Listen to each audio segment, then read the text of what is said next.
Shalom Bapak Ibu yang dikasihi Tuhan. Haleluya. Ada sukacita pada pagi hari ini, amin Bapak Ibu. Ya sekalipun mungkin banyak yang mudik ya Bapak Ibu atau bepergian. Tapi biarlah setiap kita yang masih ada di rumah, yang masih bisa beribadah, kita bisa selalu hadir di dalam hadiratnya Tuhan. Kita beribadah kepada Tuhan untuk bertemu dengan Dia. Ya mari kita mau naikkan pujian kita.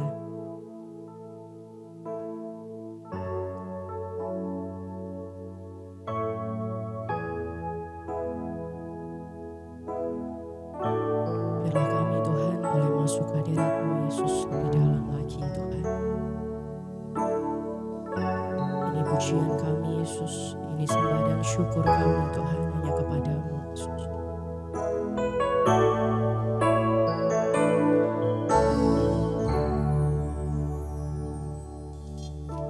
Masuk hadirat-Mu Tuhan dengan korban pujian. Masuk hadirat-Mu Tuhan, berhiaskan kekudusan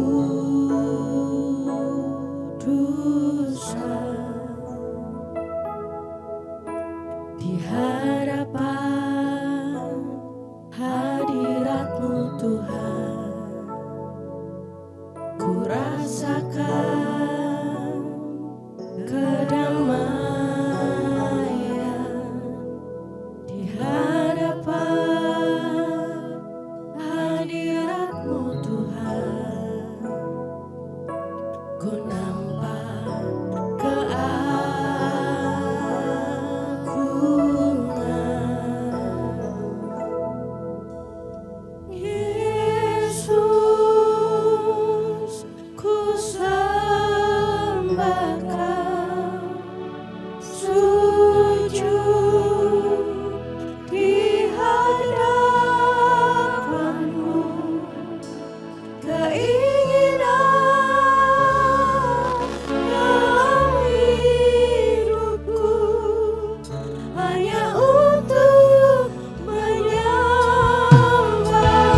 Biarlah pagi ini Tuhan,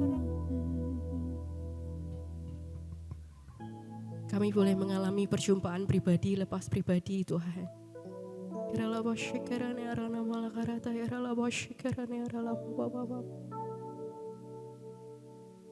Terima kasih Tuhan Yesus. Biarlah kiranya Tuhan Kau yang selalu menguduskan setiap kami Tuhan, memampukan setiap kami Tuhan, untuk kami boleh melakukan apa yang Tuhan mau dalam hidup kami Tuhan. Agar kami boleh dipakai Tuhan menjadi alatnya Tuhan dimanapun kami berada Tuhan.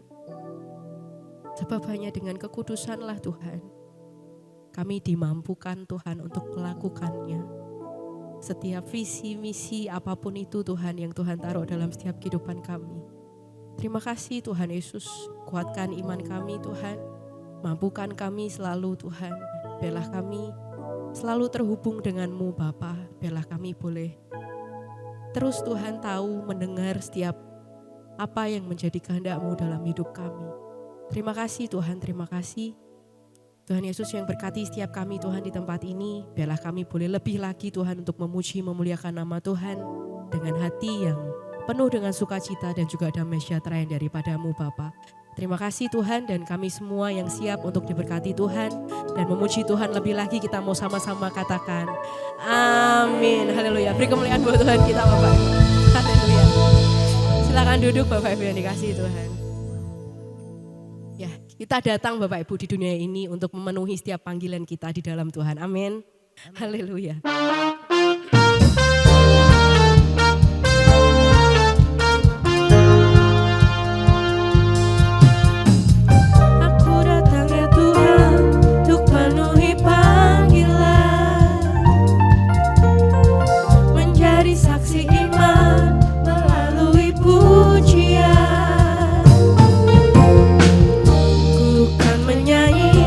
Bukan menari, hanya padamu Allah yang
berbicara sesuai dengan kehendak-Mu Tuhan.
Kita mau lebih lagi memuji nama Tuhan kita. Amin.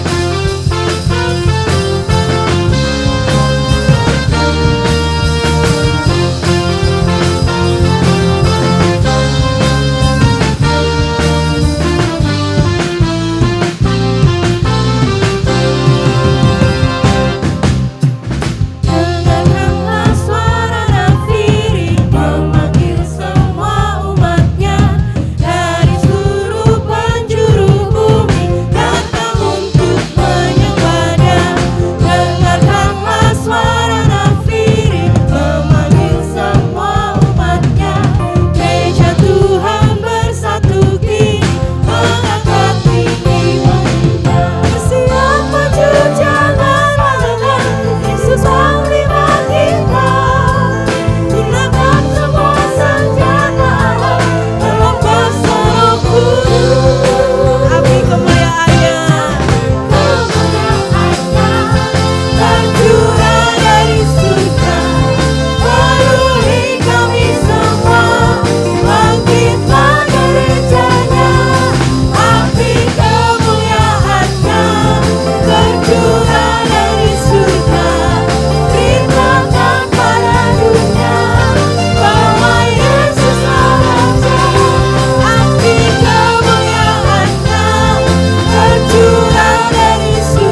siapkan hati kita untuk mendengarkan firman Tuhan. Kami buka hati kami Tuhan.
kami agungkan Engkau Tuhan.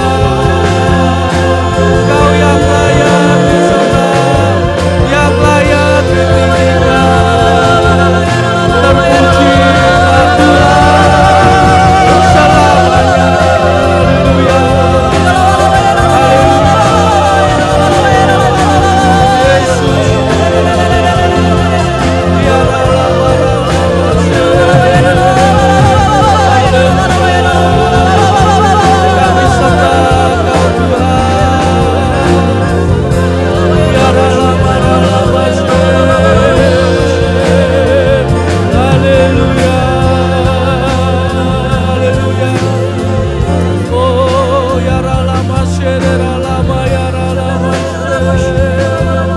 Terima kasih Tuhan. Haleluya, haleluya. Kau ku sembah,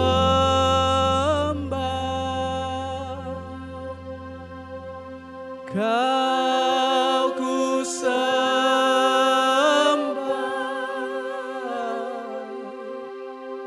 Kau ku sembah,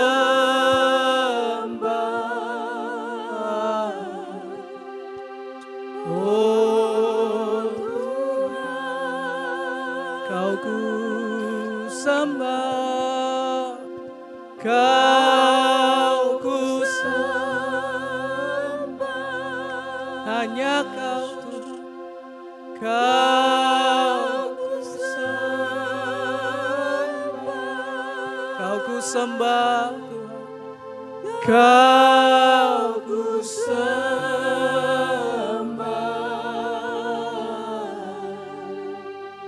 oh Tuhan. Kau ku sembah Tuhan. Mari angkat tangan kita bersama. Kau ku sembah,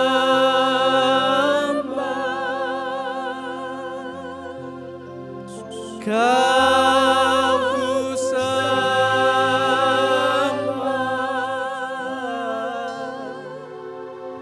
Kau ku sembah,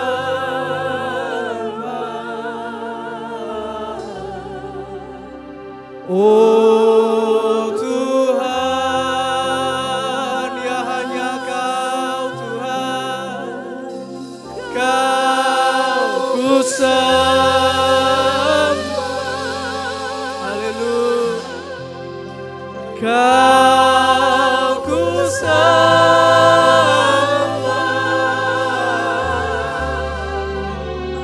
Kau ku sembah,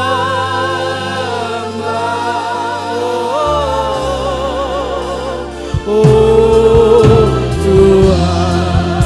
Kau ku sembah ya Tuhan. Kau ku sembah, Kau ku sembah, Kau ku sembah, oh Tuhan.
kami hari ini di hadapan-Mu Tuhan.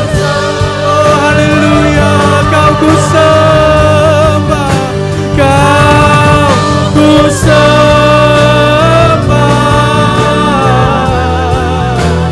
Kau ku sembah.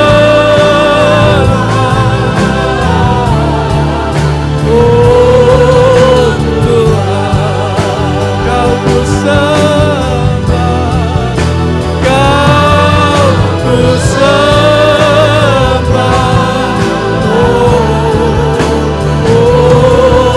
Kau ku sembah, oh Tuhan kami. Kau ku sembah,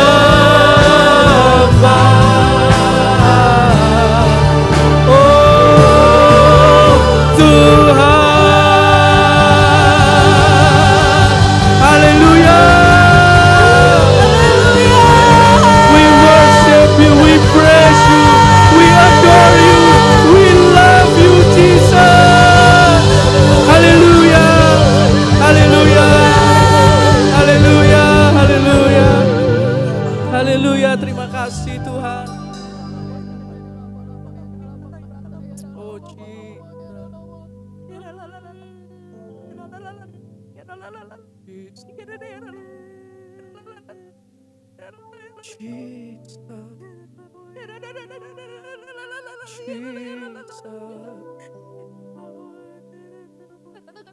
Jesus. Puaskan jiwa yang dahaga ya Tuhan. Segarkanlah kembali roh yang mulai padam. Isi kembali Tuhan kirbat yang mulai kosong. Bangkitkan lagi ya Tuhan semangat kami dalam mengikuti Engkau. Bangkitkan lagi percaya kami kepada firman-Mu Tuhan. Pulihkan lagi cinta mula-mula kami di hadapan-Mu. Bawa kami di waktu-waktu terakhir ini ada makin dekat lagi dengan Tuhan. Terima kasih Tuhan, Raja kami, Tuhan kami yang maha tinggi. Terima kasih bersama-sama dengan kami hari ini ya Tuhan. Biar nama-Mu ditinggikan, terimalah sembah kami. Dan saat diberkenan Tuhan, berbicaralah melalui firman-Mu, pakai hamba-Mu jadi alat-Mu, menyampaikan tepat seperti apa yang Engkau mau Tuhan. Dan biar firman-Mu boleh jadi rema dalam hati setiap kami, membuka mata kami, membuka pandangan kami untuk makin mengerti akan Engkau dan mengenal-Mu Tuhan. Kami serahkan semua untuk kemuliaan-Mu Tuhan. Di dalam nama Tuhan Yesus yang sangat kami kasih, kami berdoa. Haleluya. Amin. Haleluya. Silakan duduk kembali. Bapak Ibu kasih Tuhan, selamat pagi. Shalom. Apa kabar saudara? Luar biasa ya. Dalam hadirat Tuhan selalu kita luar biasa. Amin. Haleluya. Hari ini saya mau ajak kita belajar satu tema tentang Adam dan Hawa, saudara. Ya, saya rasa saudara pasti tahu ya kisah tentang Adam dan Hawa, dua manusia pertama yang diciptakan oleh Tuhan. Dan saya mau ajak kita belajar beberapa hal rohani dari kisah mereka ini. Ya, mari saya ajak kita langsung saja membaca kisahnya di Kejadian 2 ayat 15 sampai yang ke-18. Haleluya. Kejadian 2 ayat 15 sampai 18. Saya ajak kita baca bersama saudara. 1, 2, 3. Tuhan Allah mengambil manusia itu dan menempatkannya dalam Taman Eden untuk mengusahakan dan memelihara taman itu. Lalu Tuhan Allah memberi perintah ini kepada manusia. Semua pohon dalam taman ini boleh kau makan buahnya dengan bebas. Tetapi buah pengetahuan tentang yang baik dan yang jahat itu janganlah kau makan buahnya, sebab pada hari engkau memakannya pastilah engkau mati. Tuhan Allah berfirman, tidak baik kalau manusia itu seorang diri saja, aku akan menjadikan penolong baginya yang sepadan dengan dia, saudara kasih Tuhan. Nah, kalau kita baca di ayat yang ke-18 dikatakan Tuhan berfirman, tidak baik kalau manusia itu seorang diri saja, dan karena itu saudara, ia menciptakan bagi manusia pertama Adam seorang penolong yang sepadan dengan Adam, ya. Seorang penolong nih saya kasih tebel di situ, penolong bagi Adam. Nah, jika dikatakan bahwa Hawa adalah penolongnya Adam, berarti Adam dan Hawa itu lebih kuat siapa, saudara? Siapa yang setuju Hawa, angkat tangan? Siapa yang setuju lebih kuat Adam, angkat tangan? Oke, lebih kuat yang menolong atau yang ditolong? Berarti yang perempuan harusnya lebih kuat. Siapa di sini yang istrinya lebih kuat dari suaminya? Terima kasih Tuhan. Sebetulnya siapa yang lebih kuat? Ya, antara Adam dan Hawa. Nah, saudara, kata penolong ini dalam bahasa aslinya dipakai kata ezer kenegdo, saudara, bahasa aslinya. Kata ezer kenegdo ini sebetulnya punya dua arti. Ya, arti yang pertama adalah ini, penolong yang seimbang. Jadi sebetulnya meskipun Hawa disebut sebagai penolong, tidak kemudian serta-merta dia lebih kuat daripada Adam atau Adam lebih kuat daripada dia. Tetapi kata ini dipakai sebetulnya lebih kepada arti bahwa Adam dan Hawa itu diciptakan sebetulnya setara, seimbang, saling melengkapi dan untuk saling bekerja sama satu dengan yang lain, saudara. Ya, saling bekerja sama, setara dan seimbang itu, saling melengkapi, saling bekerja sama. Nah, kata ezer kenegdo ini menariknya adalah selain di terjemahan bahasa Indonesia penolong yang seimbang, dalam bahasa aslinya dia juga punya arti yang kedua, yaitu penolong yang berlawanan, saudara. Ya, penolong yang seimbang dan juga artinya adalah penolong yang berlawanan. Ya, saudara jangan berpikir, oh pantesan ya aku mbak bojoku gelut terus. Bukan itu artinya, saudara, bukan itu artinya. Ya, penolong yang berlawanan itu artinya adalah pria dan wanita atau suami istri yang disatukan oleh Tuhan diciptakan setara tapi sekaligus berbeda. Setara tetapi sekaligus juga berlawanan, saudara. Artinya pria dan wanita atau suami istri diciptakan setara dan juga sekaligus berbeda atau berlawanan dengan tujuan bisa saling melengkapi. Yang tidak ada pada suami ada pada istri, yang tidak ada pada istri ada pada suami. Nah, itu sebetulnya arti dari penolong yang sepadan, ezer kenegdo, penolong yang seimbang, tapi juga berarti penolong yang berlawanan. Jadi suami istri, pria wanita itu memang sebetulnya diciptakan tidak ada yang lebih tinggi, setara, saudara, tetapi memang berbeda atau berlawanan. Misalnya saya kasih contoh perbedaannya. Perbedaan secara fisik. Ya, pria dan wanita tentu berbeda. Secara fisik pria dan wanita itu bisa disebut dengan berbeda atau berlawanan. Contohnya, pria itu lebih berotot dibandingkan dengan wanita, saudara. Pria itu lebih berotot dibandingkan dengan wanita. Kandungan massa otot pria umumnya menurut penelitian itu sekitar 40-50% itu otot, saudara. Jadi coba lihat para pria di sini, saudara. Lihat, kalau saudara lihat tuh kan keker kan. Lihat, coba lihat. Kalau ada pria dilihatin, keker kan. Nggak usah lihat perut, lihatnya tangan aja, saudara. Ya, jangan perut, tangan aja. Tangannya keker biasanya ototnya, saudara. Kalau lihat perut nanti saudara goyah loh imannya loh, saudara ya. Lihatnya ke tangan, itu memang otot pria itu lebih kuat, lebih banyak daripada wanita. Wanita ototnya hanya sekitar 30-35%. Ya, kalau pria 40-50%. Nah, otot pria sebagian besar ada di tubuh bagian atas, sehingga memang pria itu kalau ototnya dilatih dia badannya keker, saudara. Karena ototnya memang lebih banyak di bagian setengah ke atas. Kalau wanita lebih merata atas dan bawah, saudara.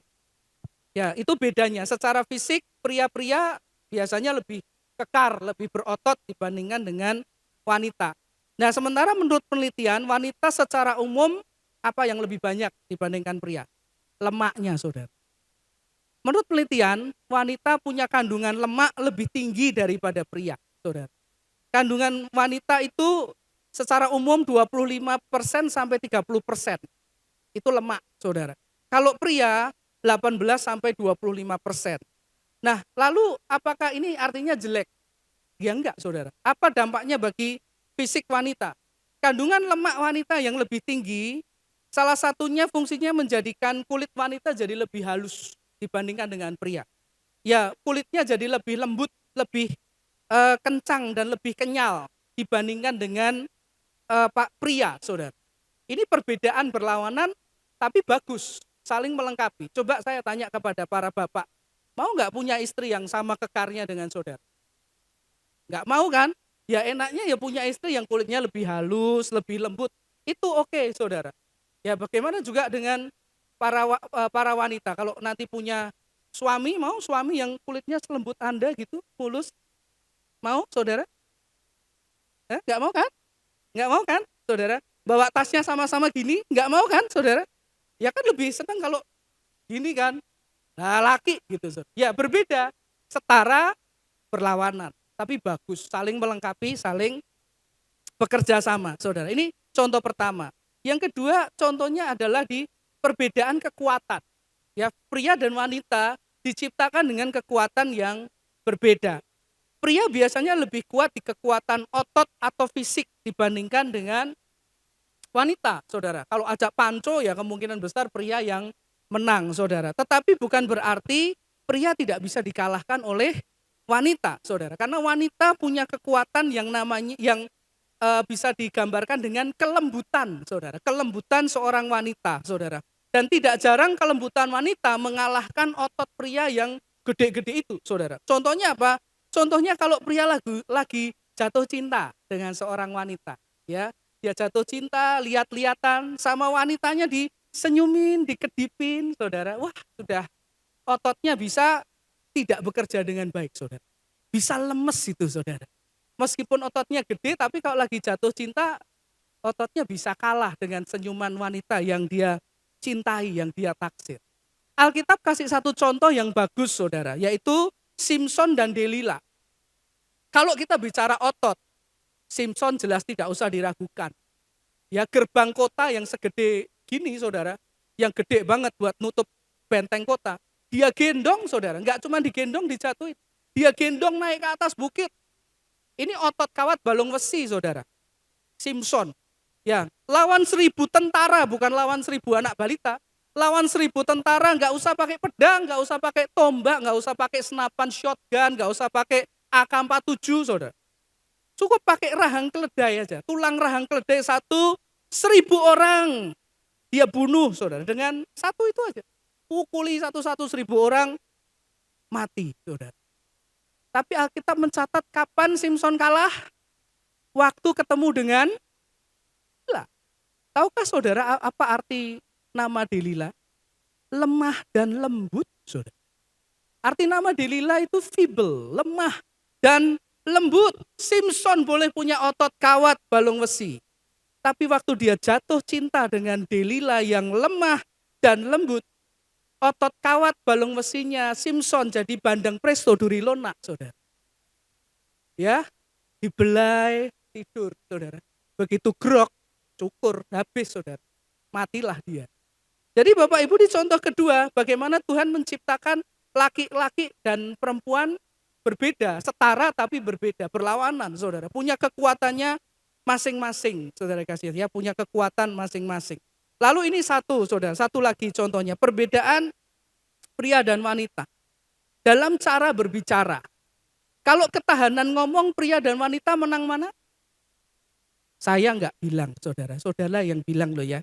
Ya, pria memang bicara lebih sedikit daripada wanita. Itu menurut penelitian. Kenapa? Karena pria dari, kalau saya nggak salah, struktur otaknya itu berbicaranya cenderung langsung, to the point.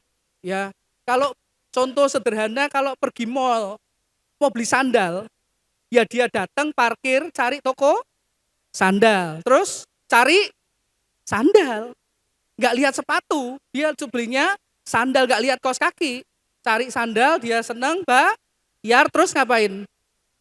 Nah itu. Kalau wanita cari sandal, datang mall, parkir, ke mana dulu toko? Lah entahlah, saudara. Itu hanya Tuhan dan dia yang tahu. Nggak tahu saudara. Kadang souvenir dulu, kadang pujasera dulu, kadang ke mana dulu saudara. Lalu kalau masuk toko yang jual sandal langsung cari sandal atau enggak? Nah itu saudara ngerti gitu loh ya. Itu enggak langsung sandal biasanya kan saudara. Datang, opo iki ya? Nah, Mas Gusti, opo iki ya? Nah saudara. Akhirnya pulang enggak beli sandal. Sampai rumah, lah kok lali rak tuku sandal. Padahal tentengannya banyak saudara. Saudara kasih Tuhan. Nah, saudara kasih Tuhan, pria cenderung bicara langsung to the point gitu. Ya fokus pada penyelesaian masalah dan lebih efisien. Sehari pria kira-kira berbicara 7.000 kata. Ya cukup banyak saudara. Kalau menurut penelitian, wanita itu memang kalau bicara umumnya lebih ekspresif, lebih mendetail, lebih menggunakan komunikasi untuk membangun hubungan atau emosi. Yang menggunakan lebih banyak kata. Menurut penelitian sekitar 20.000 kata satu hari untuk yang wanita, saudara. Tapi apakah ini jelek? Ya enggak, saudara. Wanita punya, kalau menurut penelitian, punya kemampuan negosiasi lebih baik, saudara, daripada pria. Kenapa? Yaitu karena kalau ngomong bisa muter, saudara. Set, gitu 20.000 kata kan banyak stoknya, saudara. Nah nanti akhirnya baru, nah maksudku tuh gini. Nah orangnya jadi enggak, oh gitu. Nah saudara, itu ya berbeda, tapi baik, saudara.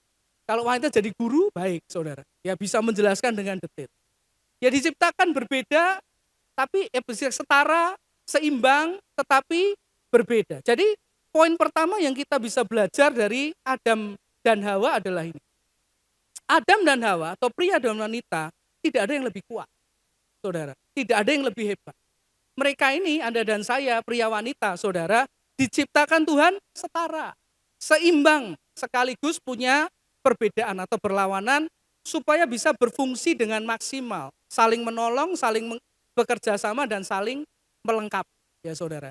Ini yang kita bisa belajar. Adam dan Hawa nggak ada yang lebih hebat, nggak ada yang lebih kuat. Mereka diciptakan Tuhan setara, seimbang, bekerja sama. Ini poin pertama yang kita bisa belajar. Hal rohani pertama adalah ini, saudara.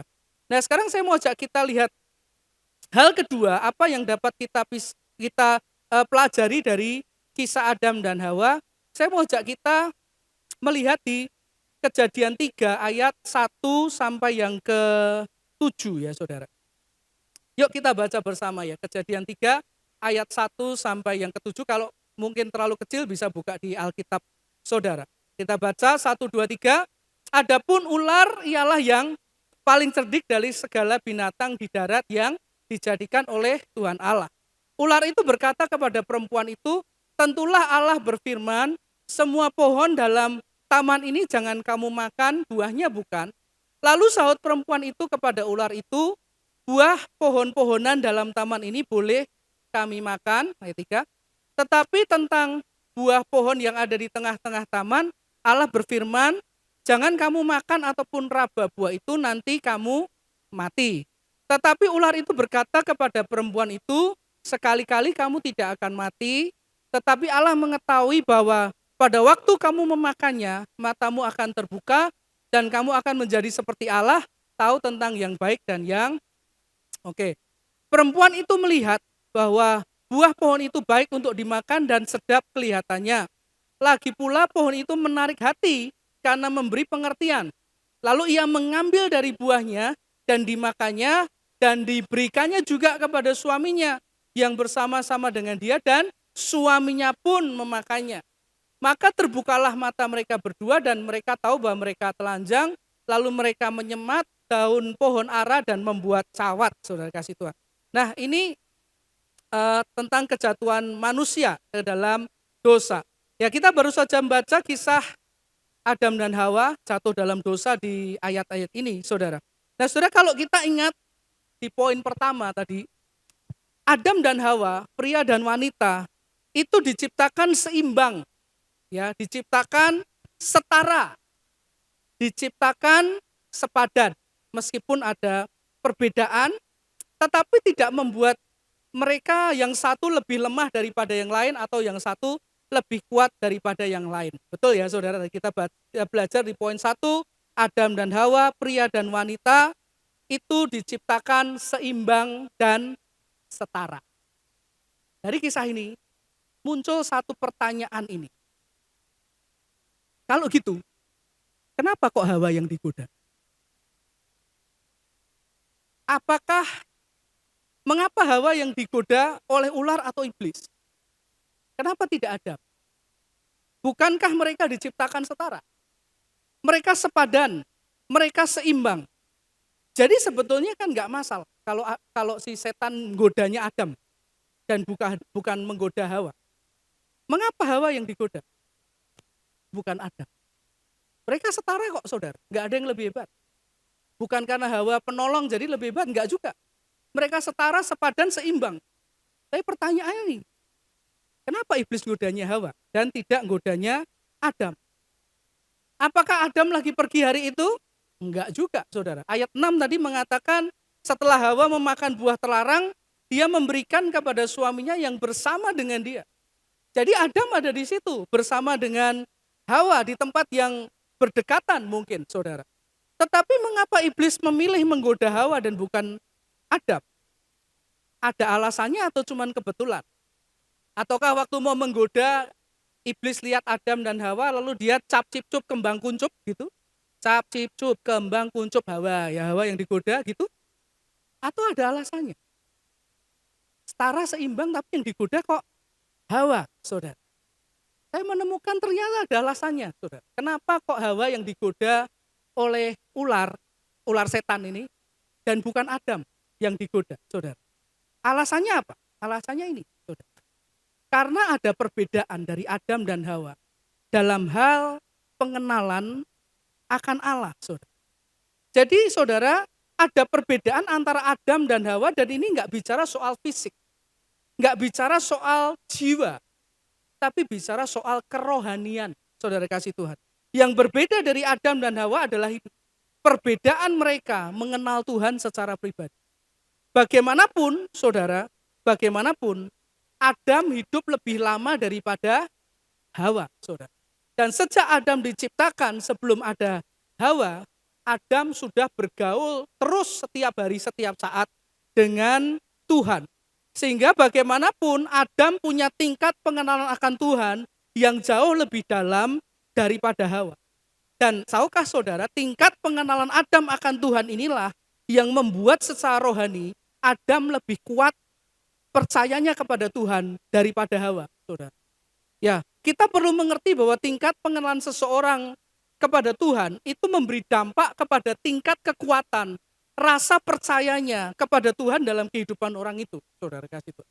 Apa ada ayatnya, saudara? Ada, saudara. Saya tunjukkan 2 ayat. Ya, kita lihat apa arti mengenal Tuhan dan kemudian apa dampak dari mengenal Tuhan, saudara. Yang pertama di Yeremia 9 ayat 24 berkata, tetapi siapa yang bermegah baiklah bermegah karena yang berikut, titik 2. Bahwa ia memahami dan mengenal aku. Apa yang dipahami dan dikenali? Bahwa akulah Tuhan yang menunjukkan kasih setia, keadilan, dan kebenaran di bumi, saudara. Bahwa aku Tuhan yang menunjukkan kasih setia, keadilan, dan kebenaran di bumi. Jika kita lihat ya, dalam ayat ini kita bisa mengerti bahwa yang dimaksud dengan mengenal Tuhan, itu artinya dia memahami sifatnya Tuhan sebagai Allah yang selalu menunjukkan kasih setianya nggak pernah berubah, selalu adil dan juga selalu benar di atas bumi ini. Nah, pengenalan akan sifat Tuhan yang selalu setia, selalu mengasihi, selalu adil, selalu benar, itu akan membuat rohani kita jadi kuat, saudara. Dan tidak mudah tergoyahkan. Percayanya kepada Tuhan tidak mudah goyah. Saya tunjukkan 1 ayat lagi di Daniel 11 ayat 32. Dan orang-orang yang berlaku fasik terhadap perjanjian akan dibujuknya sampai murtad dengan kata-kata licin. Tetapi umat yang mengenal Allahnya akan tetap apa? Tetap kuat dan akan bertindak. Kata tetap kuat terjemahan lain mengatakan menjadi kuat. Jadi makin kenal Tuhan, makin kuat, saudara. Ya, makin kenal Tuhan, makin kuat percayanya. Gimana kenal Tuhan dalam hal apa? Dalam kasih setianya, dalam kebaikannya, saudara, kebenarannya, keadilannya. Makin kita kenal Tuhan, sifatnya yang penuh kasih, penuh setia, keadilan, penuh kuasa, maka makin juga kita percaya kepada Dia dan tidak tergoyahkan, saudara. Jadi kita bisa lihat bahwa pengenalan akan pribadi Allah akan membuat seseorang itu menjadi semakin kuat rohaninya seiring dengan pengenalannya akan Tuhan. Termasuk dalam kisah Adam dan Hawa tadi, saudara. Dan tahukah saudara, rupanya perbedaan dalam kekuatan kerohanian karena pengenalan akan Allah yang berbeda, ini yang terbaca oleh si ular jahat. Karena inilah alasan mengapa dia memilih menggoda Hawa dan bukan Adam. Karena meskipun mereka diciptakan setara dan seimbang, tapi hari itu setan lihat kekuatan rohani mereka tidak sama. Adam lebih kuat rohaninya karena pengenalannya akan Tuhan lebih dalam dibandingkan dengan Hawa, saudara. Dan hal ini mengajarkan kepada kita poin yang kedua, yaitu mari kita melihat kembali keadaan rohani kita masing-masing, terutama dalam hal pengenalan kita akan Allah, saudara.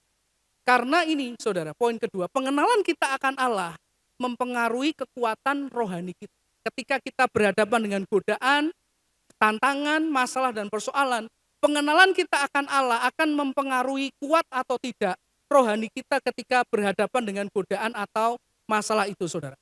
Semakin kita kenal Allah, semakin kuat kita secara rohani, dan semakin kita tidak kenal Allah, semakin kita tidak kuat secara rohani, dan kita akan menjadi sasaran empuk si jahat untuk digoda dan dijatuhkan. Coba saudara perhatikan hidup saudara ya seminggu 2 minggu ini, saudara. Ya, seringkah datang yang namanya godaan kekhawatiran? Seringkah saudara datang godaan keraguan akan kuasa dan kasih Tuhan? Seringkah datang godaan untuk marah dan kecewa kepada Tuhan, saudara? Seringkah datang godaan untuk berbuat najis, ya berbuat dosa? Seringkah datang godaan untuk lepas kendali secara emosi, saudara? Jika iya, saudara, bagaimana respon kita ketika menghadapi godaan itu datang? Ya saya nggak tahu, saudara. Tetapi yang jelas respon kita itu ya akan sangat-sangat dipengaruhi oleh pengenalan kita kepada Tuhan. Semakin kita kenal Tuhan, kenal kasih-Nya, kesetiaannya, kebaikannya, maka semakin kuat saudara dan saya bisa bertahan dalam godaan dari ular jahat tadi, saudara. Ya, karena itu penting sekali kita punya pengenalan Tuhan ya, pengenalan akan Tuhan yang terus bertumbuh. Jangan dibiarkan segitu-segitu aja, saudara. Kenal Tuhan lebih lagi. Meningkat itu akan mempengaruhi sekali kekuatan rohani kita. Saya kasih satu contoh di dalam Alkitab yang tercatat dalam Alkitab. Bangsa Israel dijajah di Mesir, saudara. Ya, 400 tahun. Lalu dibawa keluar oleh Tuhan menuju ke tanah Kanaan, ya kan, saudara? Tanah Kanaan. Waktu keluar dari tanah Kanaan, ada seorang hamba Tuhan yang dipilih Tuhan untuk memimpin bangsa Israel keluar dari Mesir ke Kanaan. Namanya siapa? Musa, betul sekali, saudara. Musa ini adalah seorang yang dikenal sebagai sahabat Allah. Ya, begitu dekatnya Musa dengan Tuhan, sampai Tuhan sendiri mengatakan bahwa Musa adalah sahabatku yang kalau bicara berhadapan muka dengan muka, saudara. Sedekat itu dengan Tuhan. Ya, itu mungkin menurut saya satu-satunya yang dikatakan kalau ketemu Tuhan depan gitu, saudara. Ketemu muka dengan Tuhan, saking kenalnya, saking dekatnya Musa dengan Tuhan, saudara. Pertanyaannya, Musa berbuat dosa enggak? Musa pernah jatuh dalam dosa? Siapa yang bilang pernah, angkat tangan? Yang pernah Musa jatuh dalam dosa, angkat tangan, berarti saudara baca Alkitab. Ya saudara kasih Tuhan. Berbuat dosanya apa? Marah. Suruh bilang gunung batu, dia pukul, pecah, keluar airnya, dan dia berbuat dosa di hadapan Tuhan. Tapi yang menarik, saudara, Musa buat dosa satu kali itu dalam kurun waktu 40 tahun. Saudara. Musa itu memimpin bangsa Israel dari Mesir. Ya muter-muter kan di padang gurun, nanti yang betulan masuknya dipimpin Yosua. Muter-muter itu 40 tahun. Alkitab mencatat dia jatuh satu kali. Tok. Jatuh dalam dosa. Bagaimana dengan umat Israel yang keluar dari Mesir menuju Kanaan? Alkitab mencatat Tuhan marah kepada bangsa Israel, menulai mereka mati di padang gurun dan tidak generasi pertama ya. Ditulai supaya tidak masuk ke dalam tanah Kanaan, nanti muter-muter 40 tahun di padang gurun, mati semua, yang masuk cuman Yosua dan Kaleb. Dan itu ditulai oleh Tuhan Karena mereka sudah membuat 10 kesalahan di hadapan Tuhan. Saudara. Membuat Tuhan mangkel istilahnya. 10 kali akhirnya Tuhan kasih tulah mereka tidak akan pernah masuk ke tanah Kanaan nanti yang masuk generasi kedua setelah mereka bersama dengan Yosua dan Kaleb.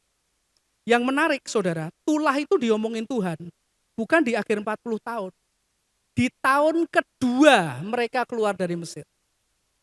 2 tahun sudah buat Tuhan 10 kali jengkel, ditulai mati. Musa yang kenal Tuhan, yang sahabat Allah 40 tahun berdosa cuma sekali. Apa Musa nggak digoda? Apa Musa nggak ada iblis yang godai dia buat marah? Apa Musa bukan manusia? Apa Musa nggak pernah jengkel, nggak pernah capek, nggak pernah mangkel? Pernah. Tapi berbuat dosanya cuma sekali. Bedanya apa kok nggak jatuh? Pengenalannya akan Tuhan berbeda dengan orang Israel. Orang Israel waktu diajak Tuhan naik ke atas gunung untuk berjumpa dan kenal Tuhan. Mereka bilang apa? Nggak usah Musa, kamu aja yang naik.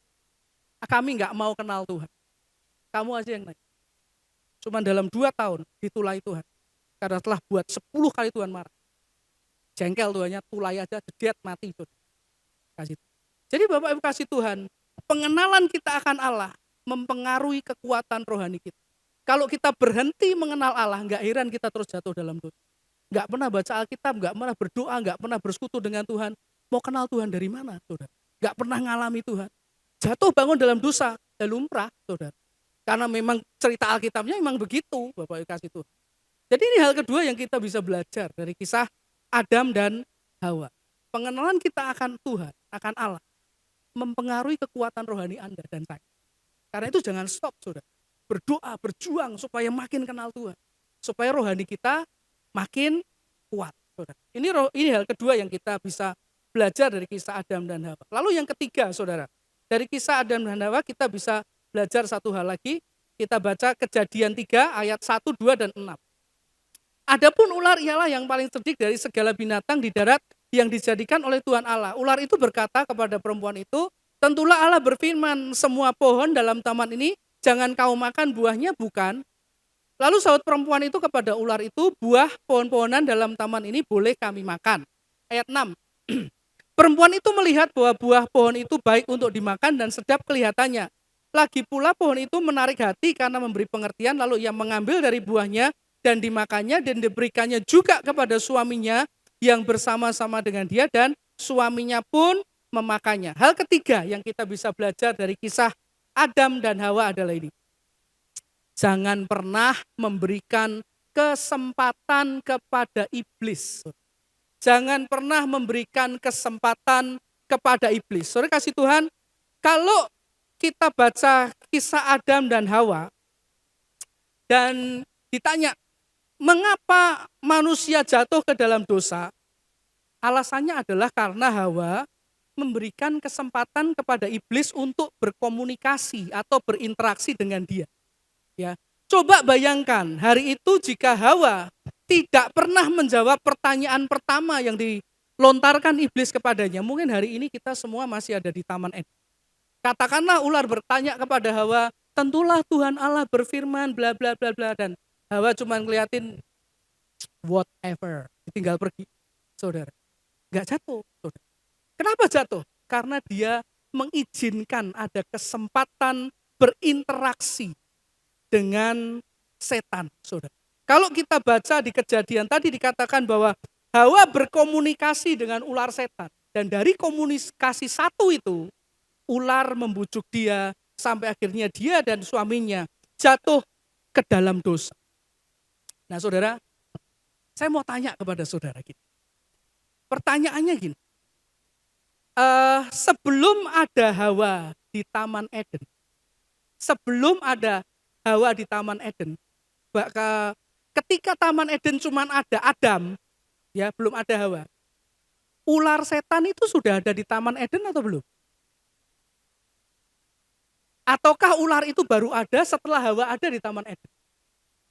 Ayo, ular yang menggoda Hawa sudah ada di taman itu waktu ada Adam, ataukah setelah ada Hawa baru ada ular?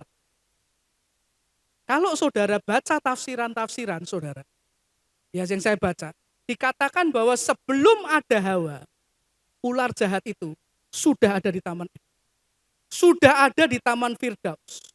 Tapi kok manusia nggak jatuh dalam dosa? Sudah ada manusia loh, Adam. Tapi kok Adam nggak jatuh dalam dosa, saudara?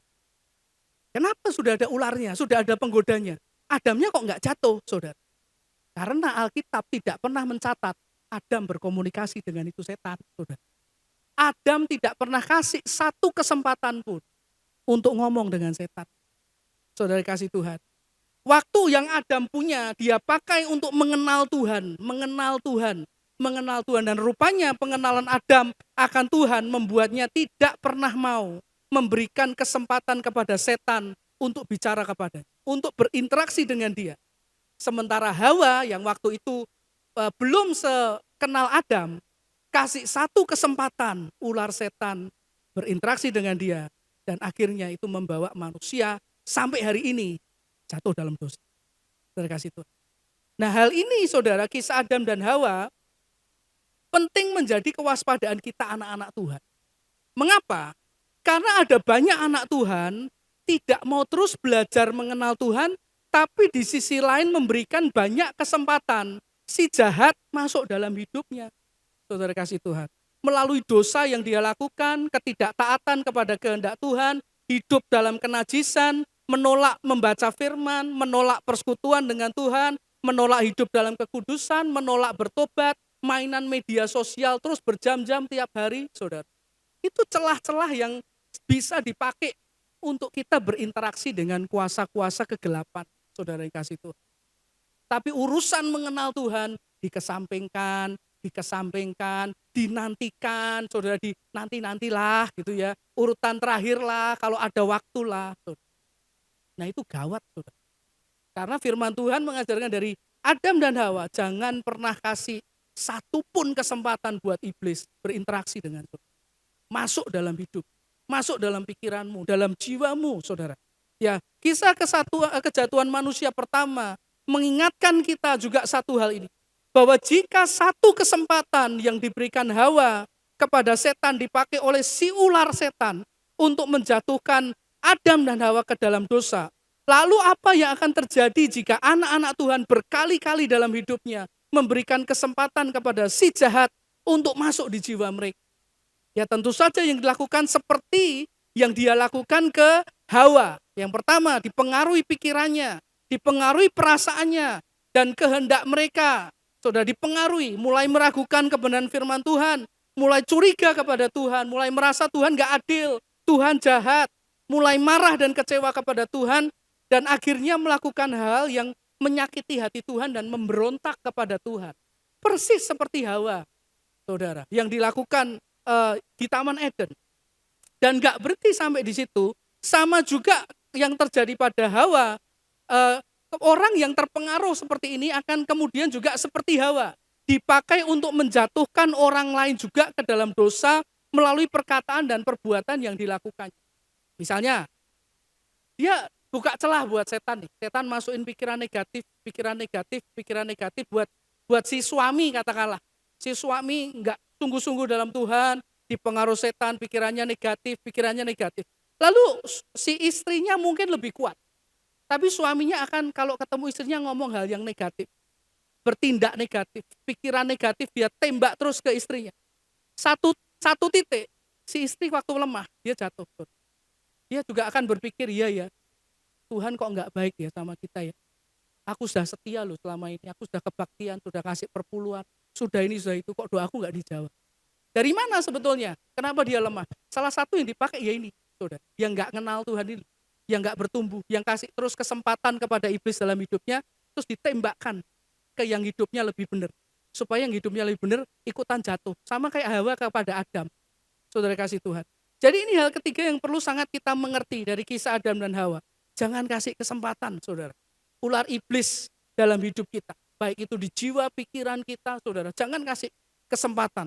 Karena pola yang sama akan dia kerjakan dalam hidup kita. Dia tidak akan menyia-nyiakan kesempatan untuk menjatuhkan kita. Dan menjauhkan kita daripada Tuhan, saudara. Dan berikutnya dia bisa pakai hidup kita juga untuk menjatuhkan orang lain. Atau mengajak orang lain juga berbuat dosa. Pernahkah saudara tahu ada orang Kristen yang ya juga ke gereja, saudara, yang ngaku orang Kristen tapi ngajak orang lain berbuat dosa. Yuk, buat dosa yuk. Yuk, buat dosa yuk. Nah, itu sama. Itu polanya pola Hawa ini. Dia dijatuhkan dulu, lalu dia buat ngajak orang lain. Saudara. Adam lain ini. Supaya juga jatuh dan berbuat dosa. Nah, coba kita lihat hidup kita hari-hari ini. Saudara ngajak orang di sekitar saudara hidup benar apa enggak? Ya, orang-orang yang ketemu saudara, keluarga saudara lah minimal. Di keluarga saudara, dari kehidupan kita ini, mereka jadi tambah benar enggak gitu. Mereka apakah ketika ketemu kita, mereka jadi sakit hati. Mereka jadi kecewa. Apa kalau ketemu kita, mereka enggak suka gitu. Karena tiap kali ketemu kita, hawanya itu negatif gitu loh saudara. Ya saudara kasih Tuhan.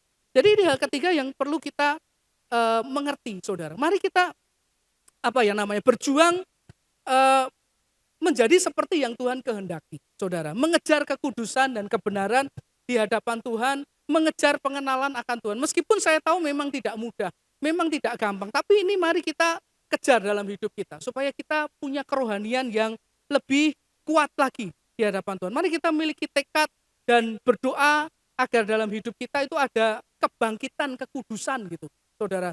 Revival of holiness, ya, revival gitu, kebangkitan kekudusan dalam pengenalan akan Tuhan, supaya kita jadi orang-orang anak-anak Tuhan yang hidupnya kuat di hadapan Tuhan, saudara. Nah, jadi hari ini kita belajar 3 hal rohani ya dari kisah Adam dan Hawa. Yang pertama tadi, pria dan wanita diciptakan oleh Tuhan setara, seimbang, tapi juga sekaligus ada berlawanan supaya bisa berfungsi dengan maksimal, saling menolong, saling bekerja sama, saling melengkapi. Kedua, waspadai pengenalan kita akan Allah. Karena pengenalan akan Allah akan sangat mempengaruhi kekuatan rohani kita.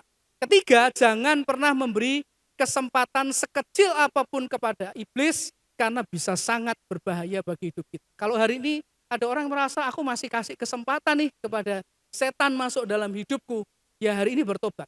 Ya saudara, minta Tuhan pulihkan kekudusan kita dan minta Tuhan kasih kekuatan supaya kita enggak lagi hidup berdosa di hadapan Tuhan. Amin. Saudara, mari kita berdoa untuk firman Tuhan. Terima kasih Tuhan, kami bersyukur untuk firman-Mu dan ajari kami makin mengerti akan kehendak-Mu Tuhan dalam hidup kami. Ajari kami bertumbuh dalam pengenalan kami akan Engkau, dalam pengenalan kami akan pribadi-Mu, bertumbuh dalam persekutuan kami dengan Engkau Tuhan, sehingga kami bisa menjadi anak-anak Tuhan yang hidupnya kudus, berkenan dan menyenangkan hati-Mu, dan tidak memberikan kesempatan kepada iblis untuk masuk di dalam kehidupan kami. Beri kami kewaspadaan Tuhan dan juga anugerah-Mu supaya kami dapat luput dari godaan-godaan yang dilancarkan, yang ditujukan kepada kami oleh kuasa-kuasa kegelapan. Dan biar kami memiliki tekad dan kerinduan untuk hidup benar dan berkenan di hadapan-Mu senantiasa. Tuhan, kami serahkan semuanya di dalam nama Tuhan Yesus Kristus. Haleluya. Amin. Tuhan berkati.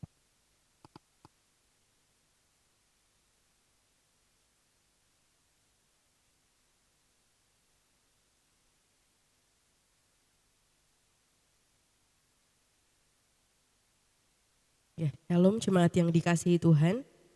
Saat ini kami akan menyampaikan beberapa informasi kegiatan dari GPI Semarang Indah.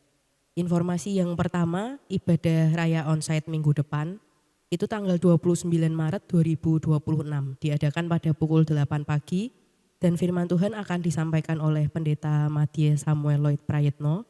Dan bagi jemaat yang belum bisa hadir dalam ibadah onsite ini dapat tetap mengikuti ibadah secara on time pada sore hari pukul 5 di channel YouTube GPI Semarang Indah.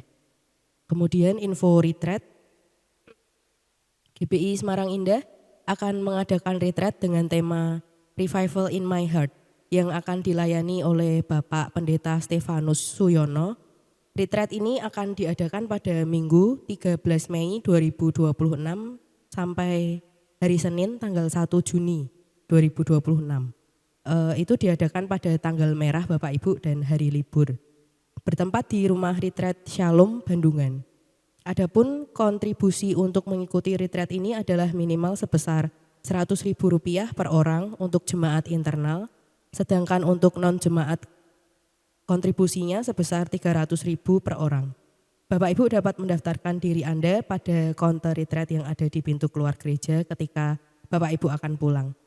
Tempat terbatas, Pendaftaran retreat akan ditutup pada awal bulan Mei atau jika kuota jumlah peserta telah terpenuhi. Kami mengundang Bapak Ibu sekalian untuk dapat bergabung bersama ke dalam kegiatan Worship and Prayer yang kami adakan setiap hari Jumat pukul 8 sampai 9 malam di ruang ibadah utama GBI Semarang Indah. Lewat kesehatian dalam doa kita percaya revival pasti terjadi. Kemudian info WhatsApp grup Jemaat GBI Semarang Indah.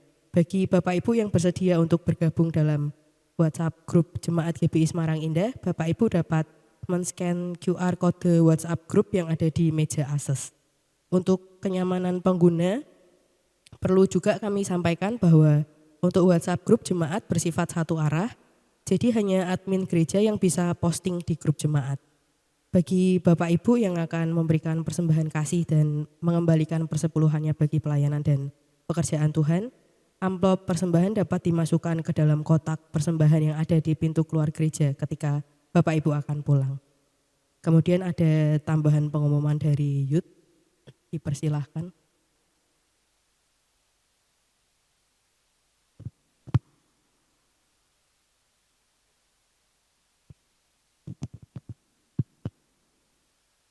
Shalom jemaat yang dikasih Tuhan, kami dari Youth Philadelphia akan mengadakan acara Amazing Grace yang akan diadakan pada hari Jumat 1 Mei 2026 pukul 8 pagi di Lembah Kemenangan Sola Vide.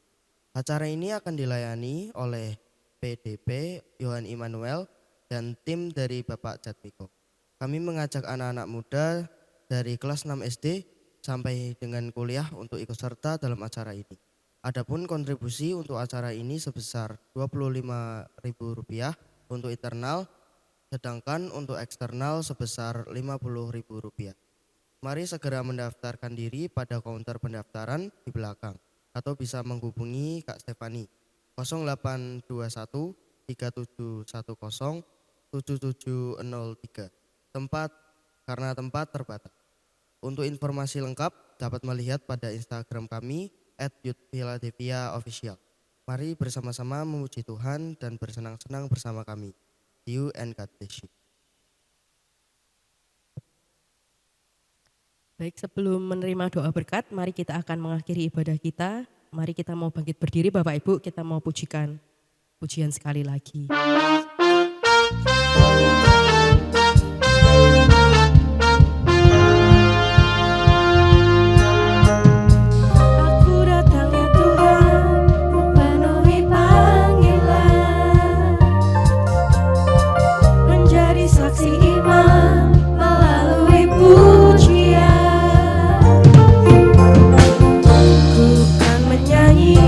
Ku kan menari hanya kamu Allah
kita datang kepada Tuhan dalam doa untuk mengakhiri ibadah kita. Terima kasih Tuhan, kami bersyukur untuk hari ini, untuk kesempatan yang masih Tuhan berikan. Kami bisa bersama-sama beribadah di dalam bait-Mu maupun secara online Tuhan. Dan terima kasih untuk hadirat-Mu, terima kasih untuk berkat firman-Mu dalam hidup kami. Dan sebentar kami akan akhiri ibadah kami hari ini Tuhan. Dan sebelum kami terima doa berkat, kami satukan hati berdoa untuk rekan-rekan kami, keluarga-keluarga kami, sahabat-sahabat kami yang saat ini sedang bepergian keluar kota ataupun berlibur. Biar Tuhan tutup bungkus kehidupan mereka, kirim malaikat menjaga, melindungi, dijauhkan dari semua yang jahat, sehingga mereka boleh menikmati masa-masa liburan ini dengan penuh sukacita dan tetap dalam anugerah kekudusan daripada Tuhan, dan bisa kembali lagi bersama-sama kami untuk beribadah di minggu-minggu yang akan datang. Kami juga berdoa untuk bangsa dan negara kami Tuhan, biar Tuhan memberikan pemulihan, perlindungan dan anugerah yang Kau curahkan bagi bangsa ini Tuhan, sehingga bangsa ini boleh maju di dalam anugerah-Mu yang luar biasa. Terima kasih Bapa untuk hari ini kami bisa beribadah, dan mari Bapak kasih Tuhan, sebelum kita akhiri ibadah kita, mari angkatlah kedua tanganmu kepada Tuhan, tangkap dan terimalah berkat Tuhan atas hidupmu. Tuhan memberkati keluarga dan rumah tanggamu, Tuhan memberkati usaha dan pekerjaanmu, Tuhan memberkati engkau dengan kesehatan yang baik, Tuhan memberkati pendidikan yang sedang kau jalani, Tuhan memberkati dan menuntun engkau sehingga tahun ini menjadi tahun kebangkitan dan terobosan yang luar biasa bagi hidupmu. Tuhan memberkati hidupmu sehingga hidup berhasil, beruntung dan berkemenangan. Tuhan memberkati engkau dan melindungi engkau. Tuhan menyinari engkau dengan wajahnya dan memberi engkau kasih karunia. Tuhan menghadapkan wajahnya kepadamu dan memberi engkau damai sejahtera dari sekarang sampai Maranatha, saat Tuhan Yesus Juru Selamat kita yang begitu mencintai kita datang kembali untuk kali yang kedua. Dan semua yang percaya pulang dengan berkat Tuhan berkata, Amin. Allah